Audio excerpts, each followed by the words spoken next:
Dear students, yesterday we had discussed about the risk management process, and we saw that in the risk management process there are four steps, and in yesterday's class we dealt two steps. Let's see what are they.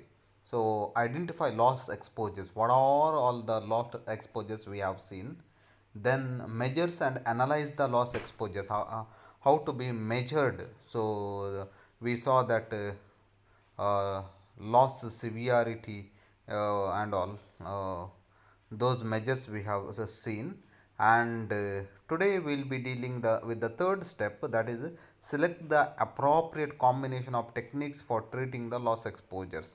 So one thing you have to be clear here, that there are two categories in that, risk control and risk financing, and I am sure that in today's class all the details of these I'll not be able to give you, because this is a big answer to different questions. Like sometimes your questions may come only regarding risk control, explain the risk control technique, or sometimes your question may come as only explain the risk financing technique of what you call controlling the risk management, or sometimes they may ask what you call tools and techniques of risk management. So this both will come as a tools and techniques of risk management. Therefore today I'll try to give you only regarding the risk control, and let's see rest in the coming classes. So these all things I have explained yesterday. This measures also loss frequency and loss severity also we have seen, and today we'll be going with the step 3, select the appropriate combination of techniques or tools for treating the loss exposures. So these are the techniques of, remember, techniques of risk management. So risk control and risk financing, two categories I have said. What is this risk control? Risk control refers to techniques that reduce the frequency or severity of losses. So refers to techniques that reduce the frequency or severity of losses. Frequency means how many times it is occurring. Today if it is happening 10 times, reduce it to 5 times. Or severity of losses, how much loss it may happen 1 crore, bring it down to 50 lakhs. So that is a risk control, and it is done not after the incident. It is taken what you call precautionary measure as well in advance, how you can control. Then risk financing refers to techniques that provide for the funding of losses. So if any loss happens, how you can finance? So from where you can reimburse the loss that has occurred. So that measures are risk financing. Therefore, risk controlling is of different variety. Risk financing is of a different nature. So we'll see some more explanation to this. Risk control. Risk control is a generic term to describe techniques for reducing the frequency or severity of a loss. So, it is a technique for reducing the frequency or severity of loss. Risk control, controlling. And in that we have three types. We can control by three ways. One is avoidance, second one is loss prevention, and third one is loss reduction. These are the three techniques used under the risk control. And risk financing. Risk financing refers to techniques that provide for the payment of losses after they occur. So risk financing usually, what are the provision that you are made for the payment that for the loss that you have occurred. So these provisions are always after it happens, and risk control measures are always before what happens. So this you must remember in your mind.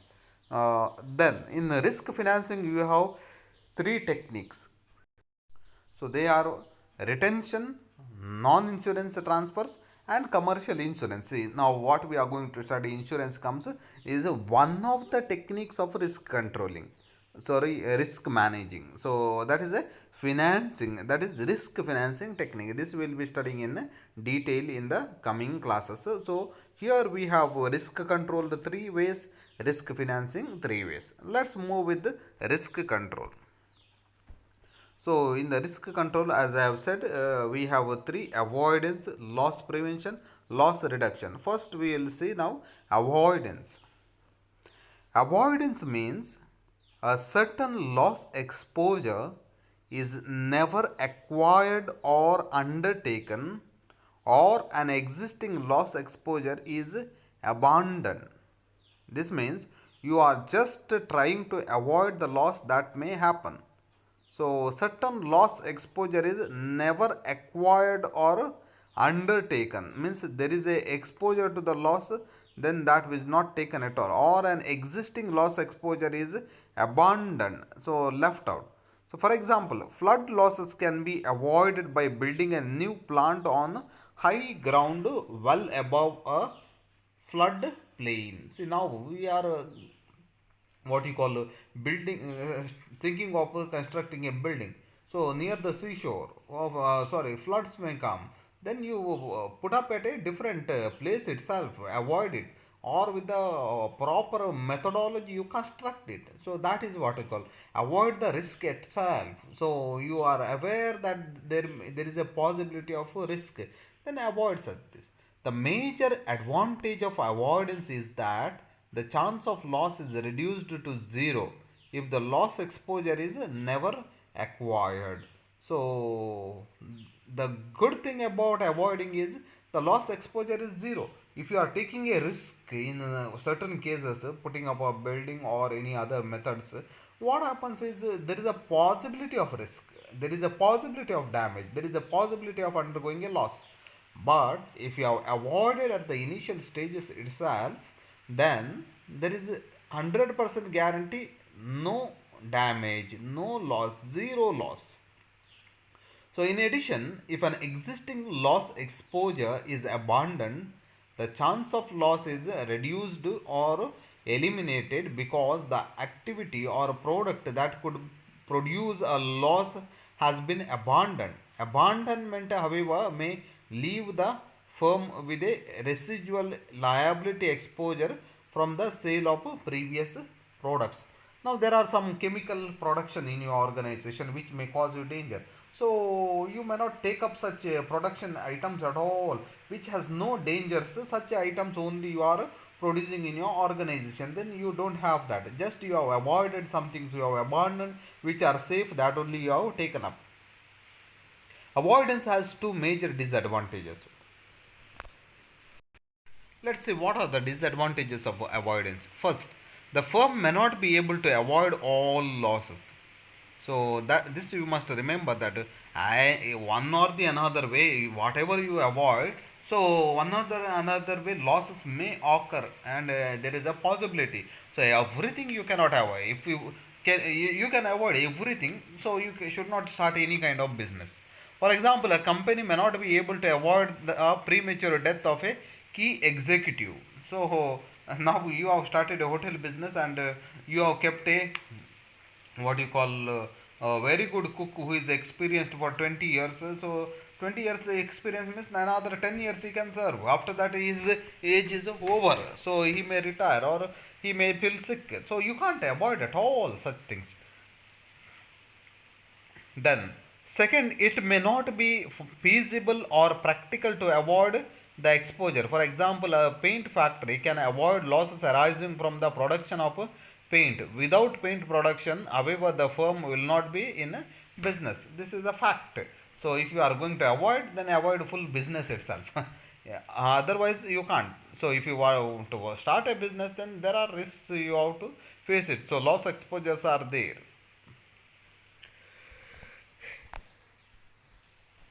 Then second point is loss prevention. This is another risk control technique.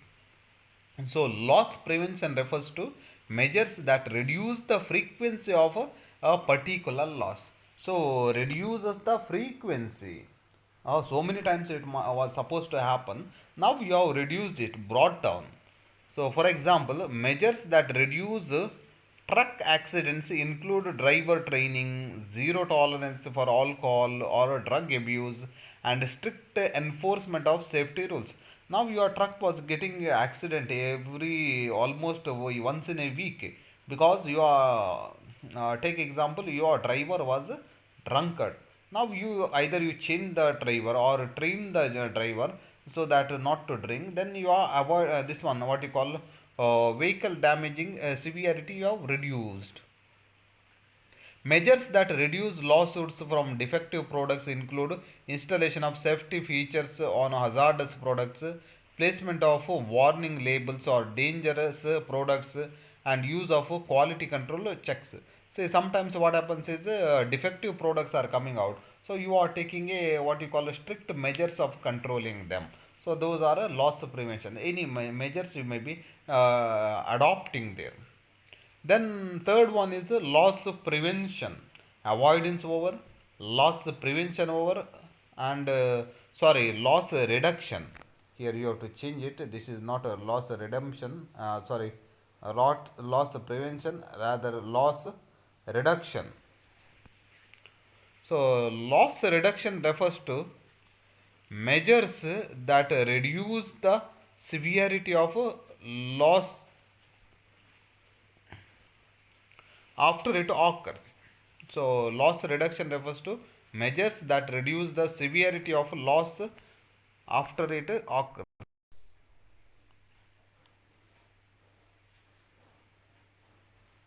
So here you are reducing the severity. Now the loss may be happening of the 1 crore. Now you see that even if the damage occurs, it only 50 lakhs, not more than that. So you are bringing down the loss severity. Examples include installation of an automatic sprinkler system that promptly extinguishes a fire. So whenever there fire breaks out, automatically what you call a sprinkler system you have adopted. So your loss will be not fully damaged. 50% some for some extent you are avoiding. So loss reduction. So segregation of exposure units so that a single loss cannot simultaneously damage all exposure units, such as having warehouses with inventories at different locations, rehabilitation of workers with job related injuries, and limiting the amount of cash on the premises. Oh, better than this, best example and simple example I give. Whenever you buy a two wheeler, so you do the extra fittings, and especially the extra fittings include the what you call guards. You might have seen guard to your what you call scooter. Best example is a scooter, and to that you are fixing the guards. And why you are putting that guards? So the simple the reason is whenever the bike will fall, a scooter is fall down, it will not damage your main body. If it is slowly it falls down, guard will protect you, and the damage is not there. If it is forcefully falls, okay. If there was no guard, it would have been damaged more. Because of guard, it has protected for certain extent. So best example you can remember for loss reduction. So you are making arrangement to reduce the loss that might have happened. So I hope you have understood. These are the risk control techniques: avoidance, loss prevention, and loss reduction. So now next step is another way of is risk financing. In the risk financing, we have retention, non-insurance transfers, and commercial insurance. So be clear, this regarding commercial insurance. In this topic, I will not explain you much, but retention and non-insurance transfers in detail I will be explaining to you, and I am sure that I will not be able to explain everything, but some aspects of retention I will be dealing with today. So, what is retention? Retention means that the firm retains part or all of the losses that can result from a given loss. So, retain, the word itself says keep something aside, retain. So, the firm retains part or all of the losses that can result from a given loss. Now, some losses may happen. For that, it has retained some money from its business. So, kept aside some money.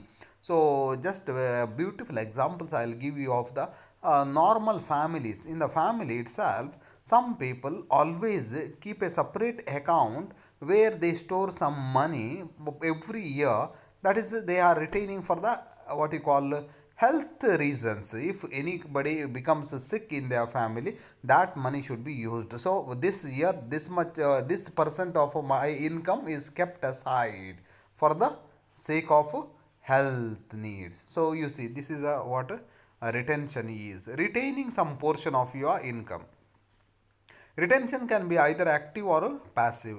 Active risk retention means that the firm is aware of the loss exposure and consciously decide to retain part or all of it, such as collision losses to a fleet or fleet of company cars. So, what you call one example you have given, collision losses to a fleet of a company cars. For every car, some portion of the money is kept for meeting the accidents losses that occur due to the accidents. So some money you have, either all the money or some money.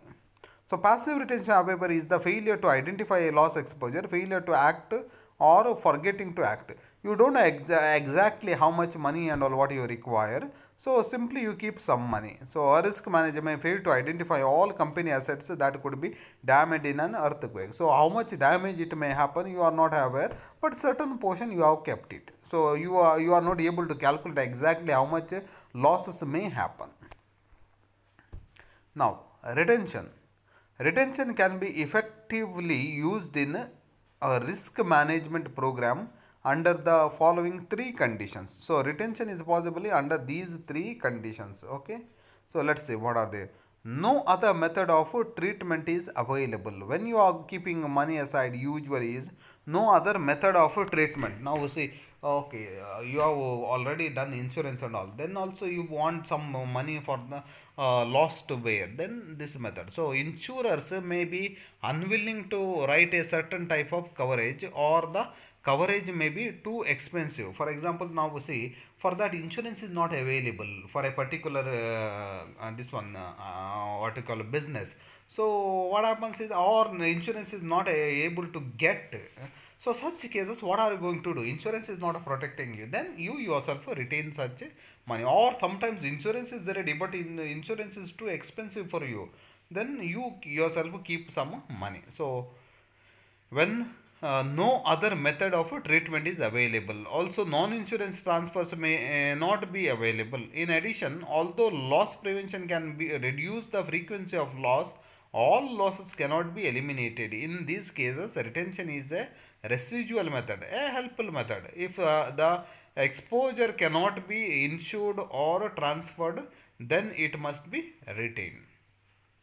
Then second condition where you can obtain the retention method is the worst possible loss is not serious. If the loss is serious, then you have to think seriously.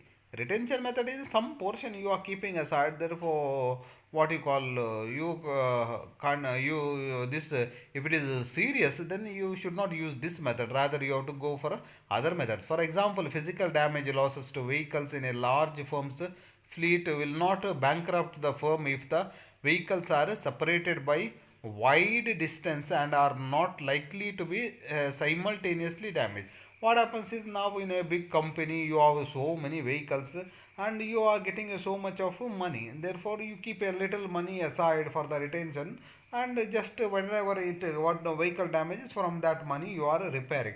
So for the sake of repairing the vehicles itself, some money you have retained that way.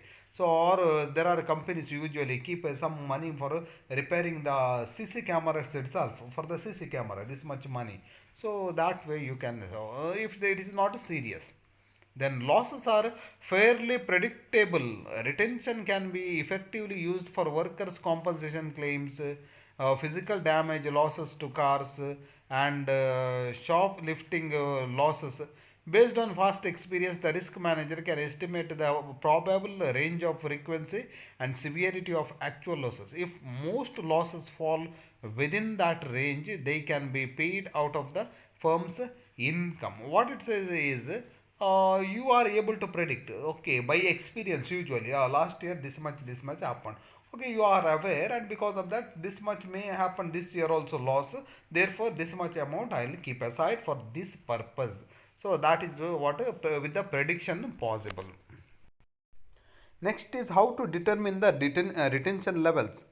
See, if retention is used, the risk manager must determine the firm's retention level. How much money should be retained? That has to be calculated, and simply you can't retain, or 50% of profit you can't retain there, which is the amount of losses that the firm will retain. So, a financially strong firm can have a higher retention level than one whose financial position is weak. See, the moment you keep aside some money, then it is a dead investment. So you cannot use in the business. That's why retention is not a what you call best way. The moment you kept money aside, then that cannot be used for any developmental or need purposes. So, although a number of methods can be used to determine the retention level, only two methods are summarized here. There are many methods, so two methods here. First, a corporation can determine the maximum uninsured loss it can absorb without adversely affecting the company's earnings. So, first it has to determine uninsured loss. So how much uninsured loss may take place? See, in the company for some things already insurance is there and that will pay if the loss incurs. There are some things which are uninsured. So such things. So one rough rule is that the maximum retention can be set at 5% of the company's annual earnings before taxes from current operations.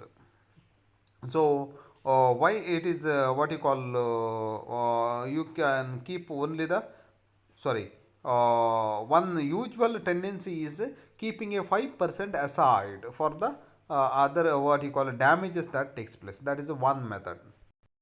And the second is a company can determine the maximum retention as a percentage of the firm's net working capital. For example, between 1 and 5%. So you are not sure according to the company's capacity and the requirement from 1% to 5% of their profit they will be keeping aside as a retention. So net working capital is the difference between a company's current assets and current liabilities. So that is to calculate net working capital. Although this method does not reflect the firm's overall financial position for absorbing a loss, it does measure the firm's ability to fund a loss. It just shows the ability, but doesn't make any what you call income from that money. Then paying the losses. So how to pay the losses when the what you call loss takes place through the retention money. So if retention is used, the risk manager must have some method of paying losses. The following methods are typically used. There are four methods used for paying the losses. So current net income. This is one of the paying losses from the retention money. The firm can apply. The firm can pay losses out of its current net income and treat losses as expenses for that year. A large number of losses could exceed current income, however, and the other assets may have to be liquidated to pay losses. So, current net income. So, firm pays loss from the income, current income itself. Then second is unfunded reserve. An unfunded reserve is a bookkeeping account that is charged with the actual or unexpected losses from a given exposure. What it says is actual or expected losses. The heading will be there in your bookkeeping and from the unfunded reserve. You have not kept a separate fund for the losses, but you are making a one what you call a heading when the loss occurs. You have paid from the account and you have made one what you call a heading given that either what you call so expected losses. So or unfunded reserve. Then you have a funded reserve. A funded reserve is the setting aside of liquid funds to pay losses. So you have kept a amount separate funded reserve. You have kept a reserve. From that you are paying for the losses that are happening. A self-insurance program that is funded is an example of a funded reserve. So self-insurance means you yourself kept as a insurance. Not you have not gone and claimed for any insurance company. Rather you have kept a separate money there. However, if not required to do so, many businesses do not establish funded reserves because the funds may yield a higher return by being used elsewhere in the business. In addition, contributions to a funded reserve are not income tax deductible Losses, however, are deductible when paid. Then we have another is a credit line. So a credit line can be established with a bank and borrowed funds may be used to pay losses as they occur. So interest must be paid on the loan, however, and loan repayments can aggravate any cash flow problems a firm may have. So credit line is your bank, you are having arrangement with the bank, and whenever loss happens the bank will make the payment for your losses, and after from your income you will be reimbursing the loss. That is a credit line payment. So there are various styles of payments through the retention methodology for the losses payments. So I hope now you understand current net income, unfunded reserve, funded reserve, and credit line. So current net income directly you are making. You are not making any other this one. Whatever loss happens from the income itself you are paying. Unfunded reserve, yes, you are paying from the same income itself, but you are making a separate heading in your bookkeeping. That is what you call loss exposures. So third one is you have kept money separate like self insurance. Okay, then credit line is bank is paying for the as gives you a loan for your loss, then you are paying back to the bank. That is a credit line payment. So I hope you understood this much how to make the losses under the retention program. Then there is a captive insurer. This is a separate concept itself in the insurance. I'll just explain. You will understand who is a captive insurer. Best thing is I'll tell you one example. Then I'll come back to who is captive insurer. See, in some cases you cannot obtain a insurance for yourself, and in such cases you are asking somebody's help for you to insure your property, and this happens usually in the case of the international businesses. Now a multinational company of a foreign country starts its branch in India, and in India to get a insurance facility, a foreign company cannot directly get the insurance. Now what he has to do is there should be a separate, it has to get the help of a separate corporation who is facilitating the insurance for the this one what you call branch of a multinational company. So directly they are not able to get it. In such cases, that person whom this company is employing to give a insurance is called the captive insurer, a separate insurance company only for the sake of that company or for other company. So they are taking the legal what you call procedures. So a captive insurer is an insurer owned by a parent firm or the for the purpose of insuring the parent firm's loss exposures. So for the purpose of a parent firm's loss exposures to pay, insurer is what you call owned. One insurer, a company owns one insurer. So that insurer will be paying back to this company. So there are different types of captive insurers. A single parent captive, also called a pure captive, is an insurer owned by only one parent, such as a corporation. If a, what is the particular insurer is owned by only one company, then that is called single parent. Association or group captive means, or a group parent captive is a person. Oh, sorry, insured is insured is owned by different many associations and not one.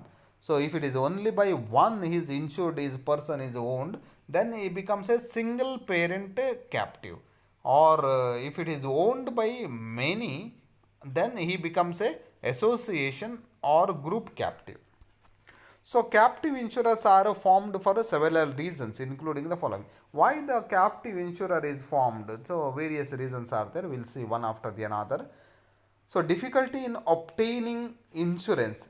The parent firm may have difficulty obtaining certain types of insurance from commercial insurers. So it forms a captive insurer to obtain the coverage. This pattern is especially true for global firms, as I have said in my example first itself.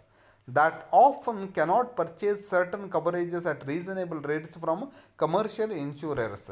So insurers are not giving you a proper insurance for you, then you are hiring a what you call a insurer, captive insurer. So favorable regulatory environment. So if there are a favorable regulatory environment, then you can have a captive insurer. Some captives are formed offshore to take advantage of a favorable regulatory environment and to avoid undesirable financial solvency regulations. However, captives are regulated under the insurance laws of the domicile, and in many domiciles the regulation of captive insurers is rigorous. In particular, in Bermuda and Vermont, the regulation of captives is viewed as not being lax and permissive. In some countries, it is not permitted. What you call having a captive insurance. In some countries only, it is permitted. Therefore, you can have a captive insurance only where there is a favorable regulatory environment, where there is allowed. In particular countries, it is not allowed. In particular countries, it is allowed. There only you can have it. Then what you call lower costs. Forming a captive may reduce insurance costs because of lower operating expenses, avoidance of an agent's or broker's commission, and retention of interest earned on invested premiums and reserves that commercial insurers would otherwise receive. Also, the problem of wide fluctuations in commercial insurance premiums is avoided. So what you call, where there is a low cost, then only it is possible. If it is costs are higher of the captive insurance, then it is not worth of owning that. If what you call highly they charge, then not possible. Easier access to a reinsurer. So this concept about the reinsurer I have not explained. In the coming classes I will be explaining who is a reinsurer. A reinsurer is one person. Now one whom you have insured, that person is using your money to with another company for insurance. So when there is a easier reinsurance, then only this what you call captive insurance facility is possible, otherwise not possible. A captive insurer has easier access to reinsurance because reinsurance generally deal only with the insurance companies, not with the insureds.